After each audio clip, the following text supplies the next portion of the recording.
Good morning, everyone. I'm Julie Livingston of Want Leverage Communications, a public relations and LinkedIn consultancy, and I'm back for another edition of my weekly show, PR Patter, where I talk to the amazing people from across my public relations and marketing network.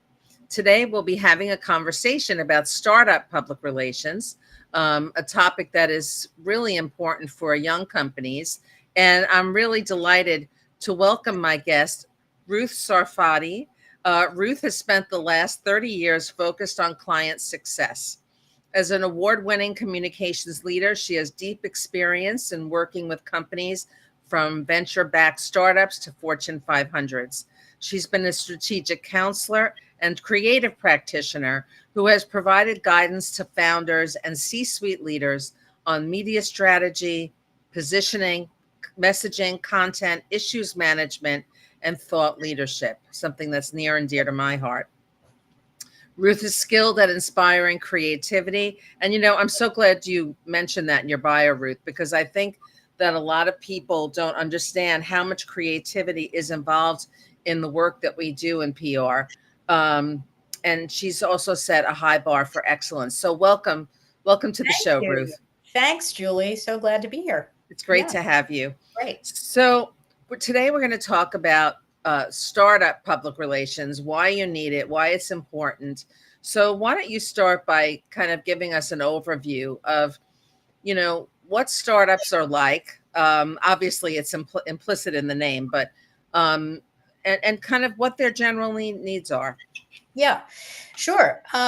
For me, I spent most of my career working on companies that were not startups, that were more established, longstanding institutions, organizations, or businesses, and realized that what I like to do is sort of mix it up and get into the weeds and be part of the success story from the beginning. And sort of have a seat at the table. And PR wasn't always a consideration for that. Was kind of the redheaded stepchild often. And with startups, there's often an understanding that they need to craft their message, understand a little better who they are and how to communicate that. And so I found that there was an opening for PR with startups. That's not to say that they have any money. Usually they don't. And so the biggest struggle is trying to figure out how to carve out some budget for a PR effort. Right. But once they realize how important it is, it's an effort well worth devoting some time and money to. I think most of them feel that way. That's not to say that they have a long trajectory. So most startups look ahead, with a shorter window, 3 months, 5 months, 6 months, as opposed to 5 years, 10 years of larger companies. So you have to sort of be prepared for that, the going in and going out, going in and going out. But it's satisfying. It's satisfying for them because they are able to sort of articulate their vision and communicate it in a press story that really tells it. And for me, for the practitioner, it's satisfying because you feel very much a part of the process, and you're, in my case, years of experience is often valued, taken into account. So I guess that's kind of that's the story that brought me here. I mean, I've worked for large agencies where they were less interested, frankly, in doing startups, working with startups. Yeah, right. They're too disorganized, and which is, a sort of part of the project. I have found also in my experience with startups that agencies often felt that it was too short term of a program. Yeah, too short term, too inexpensive, too disorganized, all those things that startups sort of are intrinsically. But being on my own in an agency that I can control, I can take on projects and founders that I find interesting and dynamic and premise that is exciting to me.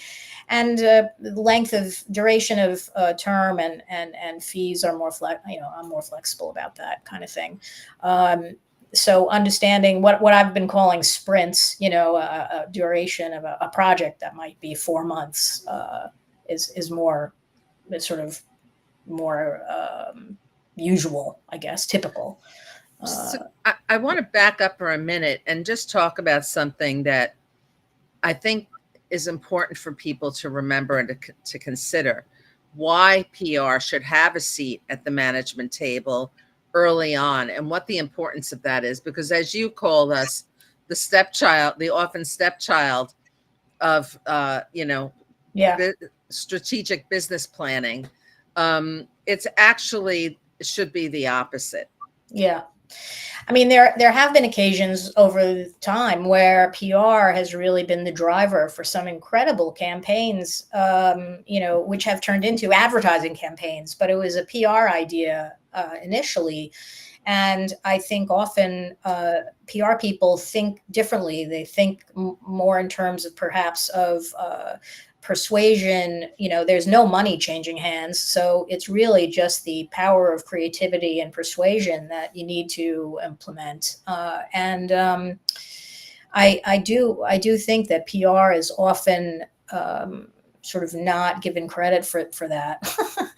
Now, perhaps more than before, because the industries are changing and so much is morphing. There's this huge blurring of PR and marketing in general. So it's now kind of one big kind of blob. PR agencies do what was traditionally marketing agencies do what was traditionally advertising, everybody's doing a little of everything. And fewer sort of lines between them. But why is PR important? I mean, I think, yes, the creativity, yes, third-party imprimatur of a journalist is a totally different kind of sort of validation than having an advertisement run somewhere that you pay for. I mean, that's not to say both aren't important, but I read somewhere over 90% of people trust earned media more than they do advertising, paid media. Sure.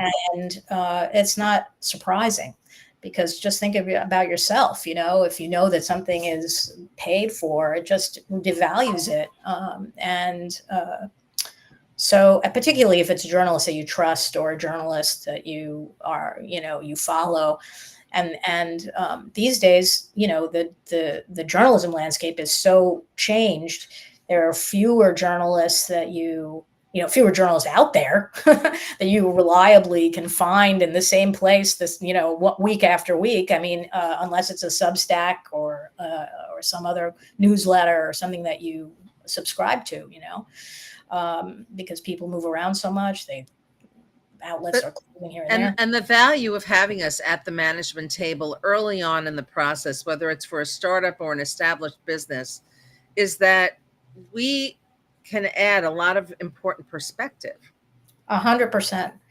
I mean, just knowing and what you want to say about yourself and how you want to communicate that, and the downsides of saying one thing or another, or being prepared for what could be a crisis situation if you misstate or misrepresent yourself.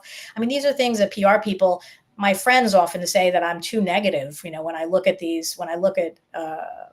situation.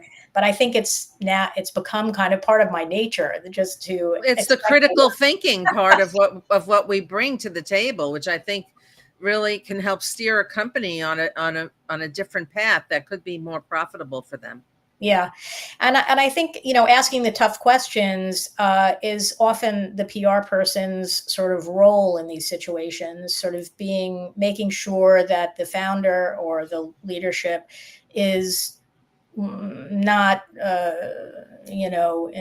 looking through the world in rose-colored glasses, or whatever that expression is, really has a feel for the reality competitive situation, the who's got what that they don't have, what people are actually interested in that they might not be providing, whatever those kinds of things.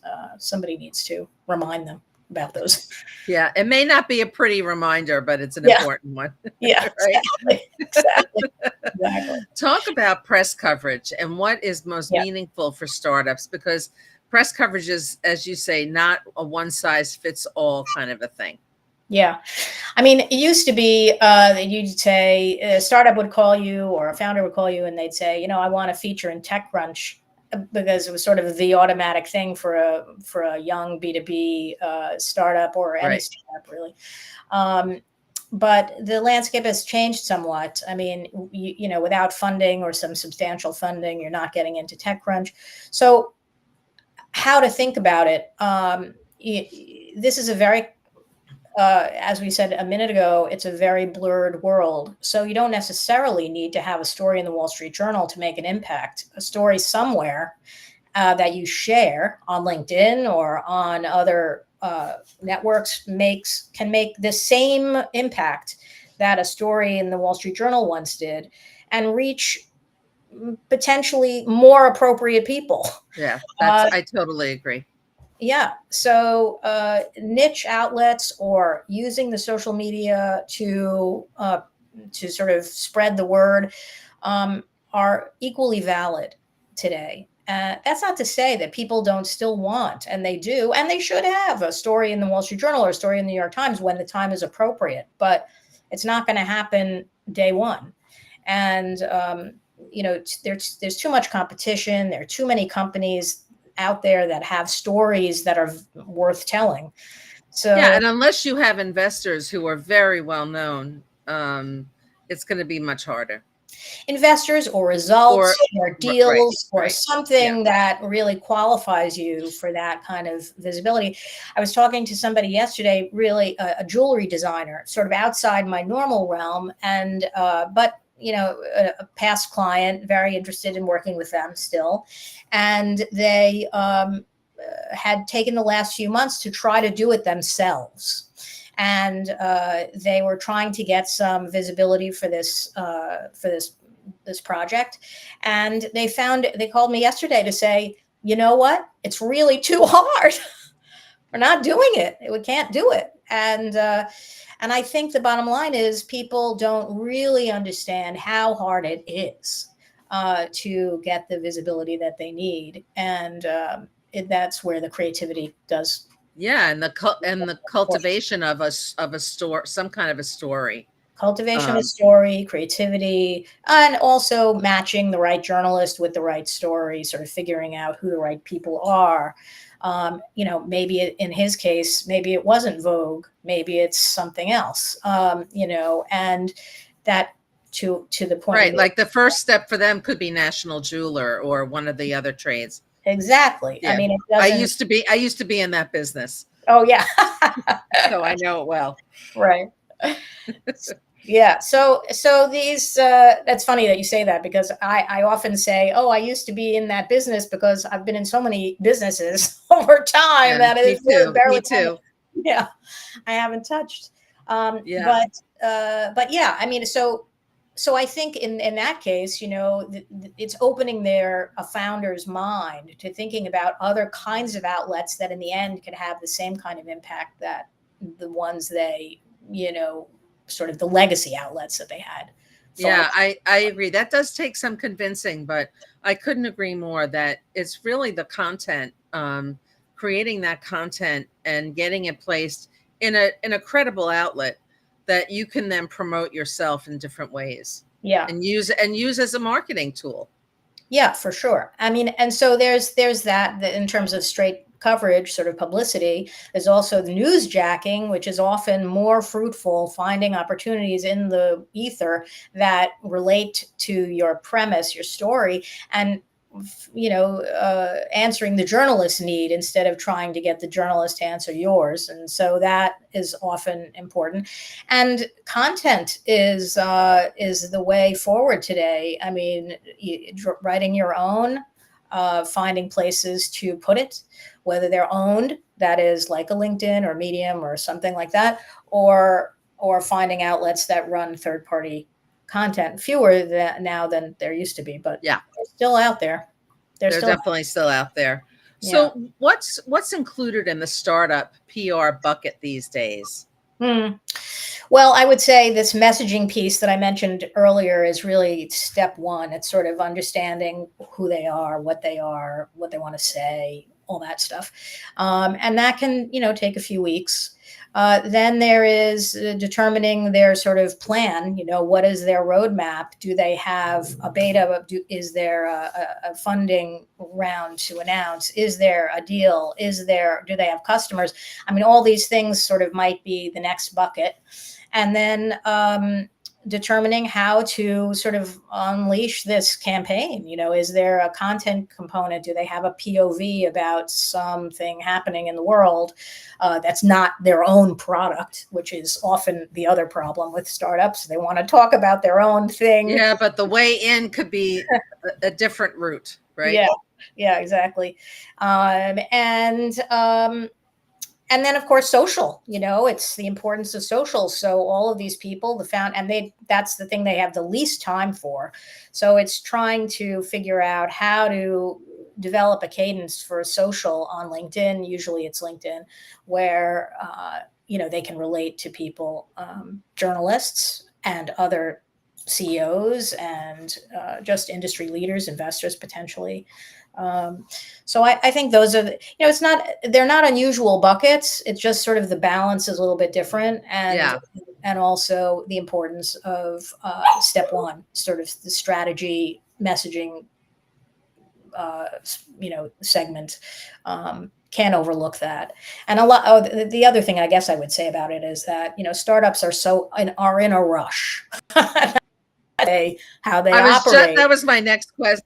That was my next question for you. How do you deal with the patience factor? How do you try to instill patience among your clients? Well, I mean, it's really hard.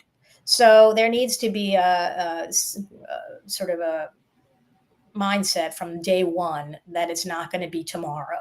Whatever it is not going to be tomorrow. No. And this messaging component, which while it might sound sort of extraneous to some, or oh, we don't need that, or we've already done that, or we know what we want to say, that sort of thing, it can't be overlooked. And it's really time needs to be spent figuring that out.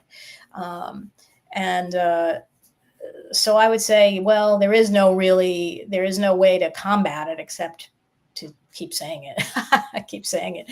And the other thing, I guess, is when you make the deal, when you sign them up, or when you finally decide to work together, there needs to be an understanding about how long it's going to take and what you're going to do, and all of that, which is not unique to startups. That's probably no, not at all, not at all. Yeah. In terms of messaging, Ruth, one of the things that I have found in working with startups is the languaging around things has to be very specific. And I think that sometimes startups want it to be filled with superlatives and adjectives that, talk about how unique they are. What's your perspective on that? Because that could be tricky. Yeah.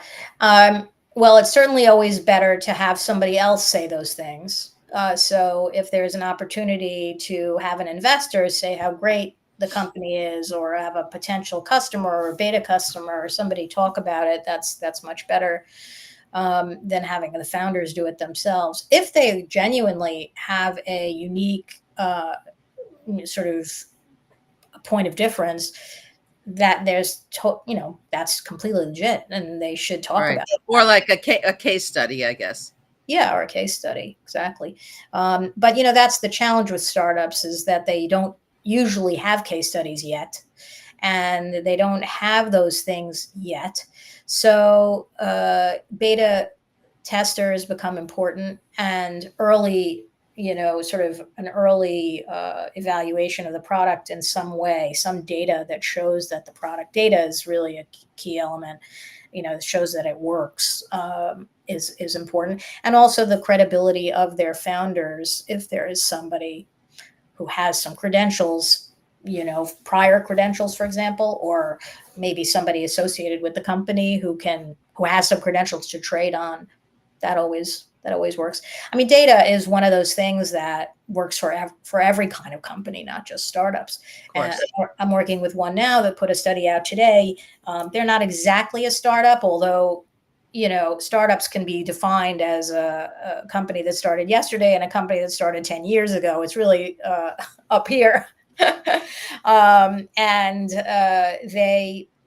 they've found that these studies really help to tell their story. It gets, it gives journalists permission to write about this company, and it works. It works every time. So data is important in the strategy, sort of, for startups and everyone else, frankly. Are there things that startups should start preparing before they, and what should they look for in a PR council? Good question. I think, well, in my case, it's certainly experience. So working and patience and willingness to sort of sort through and work with the havoc that often comes, or that often comes within a company that's starting, sort of figuring out how to get past the initial stage of a company's own sort of, process. The kind of person also needs to be somebody who is willing to work with, is willing to be flexible. For example, working with a startup who doesn't have a marketing person yet, and who's only got the founder to do all of the interaction, is going to be much harder than working with a company that has a marketing person or has somebody who's dedicated to that. I mean, sometimes companies just aren't ready for PR. I mean, it's the reality, even though they own it, they just start too young in their process and their development. So experience, I think, plays a key role. Why? Because in my case, I've sort of seen everything. So I guess you can pull from the various experiences you've had over time and apply them. And also just a sense that we said before, you kind of prepare for the worst. So, somebody asking a tough question and not having an answer, that's bad. You should figure out your answers before you absolutely. do the interview. And also just sort of understanding and putting in perspective the PR component versus everything else in the, that they need to do externally and internally. Product development is obviously paramount, but outward facing communication to their constituencies, and they're not only press, investors, critically important, potential customers. Yeah, I find also that being present at the industry meetups or industry events where you can really network with other people, and often journalists show up at those. So that's a good thing to do. Yeah, I mean, to that point, I mean, it's just making these founders available to talk to people and to sort of show off, be there. They don't necessarily, everything doesn't have to be a story, I mean, it's just sort of representing, being there to represent their brand or their. Yeah, absolutely. Well, Ruth, this has been a great conversation. Thank you so much. Same here. For joining me today. Thanks so much. Ruth's contact information is below, Sarfati communicationscoms.com. So reach out to her. You can also find Ruth on LinkedIn, and I will see you next time.